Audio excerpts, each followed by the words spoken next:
welcome to Dose of Reality today with Shukri. I decided to have a show beside the studio with Dr. Mohammed Ali, who came all the way from Maryland, and he's in Minnesota. Welcome to Minnesota, Ali. Thank you, Shukri. You're welcome. So today I chose to meet with you in person and just to learn a little bit about what you're doing and why you're in Minnesota. So my questions are going to start. What has been an afterthought you, and why are you here? And what makes you a politician? I think I asked a lot of questions. Yeah, so let me start with being an author. Of course, there had been, I always wanted to publish a book, and there was an event that I went to in Washington, D.C., and this event pretty much had a professor who questioned when she was young, how come there aren't books that we can relate to, that have names that we can relate to, basically. And she said 40 years later, my daughter is asking the same question. How come there aren't books that have names that I can relate to? So what that kind of inspired me, by the time I went home, I thought about it. That was, I believe it was Monday night, Tuesday night, and then Wednesday night, after I came back teaching a class from the college, I started writing, especially a story that my father had told me about. And I started writing about this story. It was based on a true story that happened to him. This was the first book that I published. It's called Kali and the Lion. And I wrote that book. Of course, the first time it doesn't come out right. I sent a few friends to read it. Then I published it. And you know, I had only a couple editors, and then I went back, edited. A few friends have helped me. So that was the first book.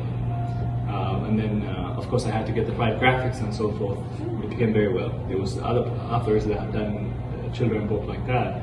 I sent copies to them, and they were teachers as well, like me, and they read that book to their children and the school kids. So they said that the boys really liked it because it was from a boy's perspective.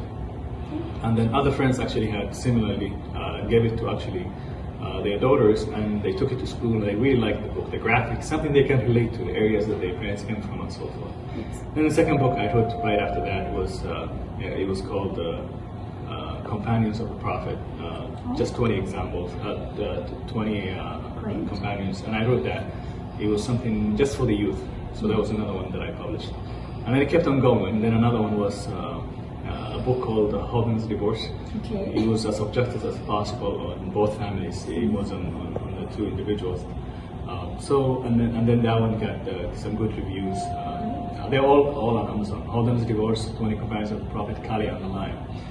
Then from there on, as far as the question about politics, it started based on issues that existed in the district. I haven't been involved as much.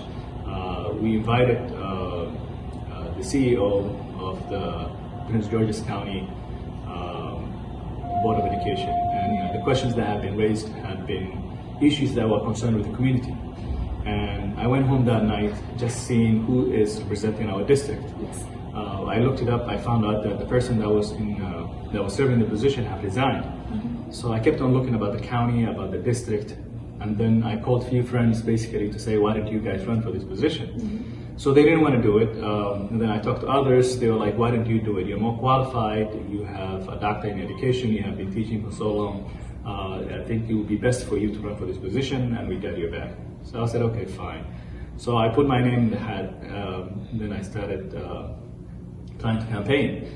As you all know, when it comes to campaigning, it requires time, talent, and treasure. The toughest part being the treasure, and then finding the right people. So it hasn't been enough. The people in my community haven't been as active.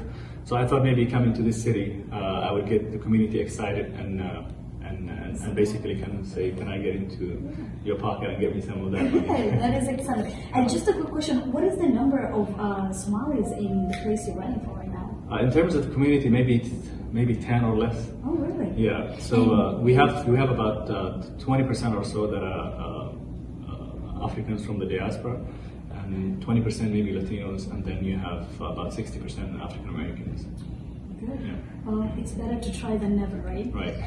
Great. I'm glad you're here. And you're here just to meet and greet and get to know other Meet and greet, politicians some of my and- old friends live here and say, hey, whatever you have been saving, give me some of that money. Great, that's good. We're here to support. And why did you cross over from being a professor to a politician? I think you answered that question. But being a professor for such a long time and being a teacher and being with students and all that, what are your students you think they'll get back? I mean, they also support that I'm running. It's not that I'm living away from teaching. I enjoy teaching. Yes. I couldn't say that before I started teaching, but it's a field that I enjoy. I feel like, especially when I help a student or I see a former student coming back to say thank you, those are the moments that we live for, and we say, because of this, I think I can continue. Sure. And I'm running for this position, District 4 Education Board in Prince George's County. I'm not leaving my profession. It's just that I feel like I can also contribute in the area of policy making in terms of budgeting in our community, so that the students that graduate from our schools are ready 21st century in terms of technology, so that they can compete in the world.